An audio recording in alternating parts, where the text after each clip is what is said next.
Muraho neza. Uyu munsi turasoma mu Itangiriro igice cya 9, turasanga umutwe w'amagambo uvuga ngo Imana isezeranira Nowa isezerano. Imana iha umugisha Nowa n'abana be, irababwira iti: mwororoke mugwire mwuzure isi, inyamaswa zo mu isi zose n'inyoni n'ibisiga byo mu kirere byose bizabagira ubwoba, bizabatinya, murabihawe byo n'ibyuzuye ku butaka byose n'amafi n'inyanja yose. Ibyigenza byose bifite ubugingo bizaba ibyo kurya byanyu, bibahaye byose nk'uko nabahaye ibimera bibisi. Ariko ntimukaryane inyama n'ubugingo bwayo, nibwo maraso yayo, kandi amaraso yanyu, amaraso y'ubugingo bwanyu sinzabura kuyahorera. Nzayahorera inyamaswa zose, kandi umuntu nawe nzamuhorera ubugingo bw'umuntu. Nzabuhorera undi muntu wese. Uvushije amaraso y'umuntu, amaraso ye azavushwa n'abantu. Kuko Imana yaremye umuntu afite ishusho yayo. Namwe mwororoke mugwire, mubyarire cyane mu isi, mugwiremo. Imana ibwirana Nowa n'abana biti: ubwanjye nkomeje isezerano ryanjye namwe n'urubyaro rwanyu ruzakurikiraho, n'ibifite ubugingo byose muri kumwe, inyoni n'ibisiga n'amatungo n'inyamaswa zo mu isi zose hamwe namwe, ibisohotse mu nkuge byose, inyamaswa zo mu isi zose.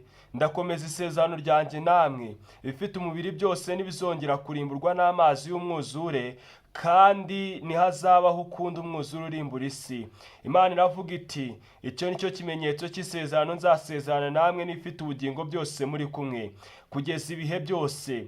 Kiza umuheto wanjye mu gicu, ni wo mukororombya, uzaba ikimenyetso cy'isezerano ryanjye n'isi. Nuko ubwo nzajya nzana igicu hejuru y'isi, umukororombya uzabonekera muri cyo. Nanjye nzajya nibuka isezerano riri hagati yanjye namwe n'ibibaho bifite umubiri byose. Amazi ntakongere kuba umwuzure urimbura ibifite umubiri byose. Umukororombya uzaba mu gicu, nanjye nzajya nkureba kugira ngo nibuke isezerano rihoraho ry'Imana n'ibibaho bifite umubiri byose biri mu isi. Imana ibwira Nowa iti: icyo ni cyo kimenyetso cy'isezerano nakomeje riri hagati yanjye n'ibifite umubiri byose biri mu isi. Bene Nowa basohotse mu nkuge ni Shemu na Hamu na Yafeti. Hamu ni se wa Kanani. Abo uko ari batatu nibo Nowa yabyaye, aribo bakomotsweho n'abakwiriye mu isi yose. Nowa atangira guhinga ubutaka, ateramo uruzabibu, anywa vino yarwo, arasinda, yambara ubusa mu ihema rye.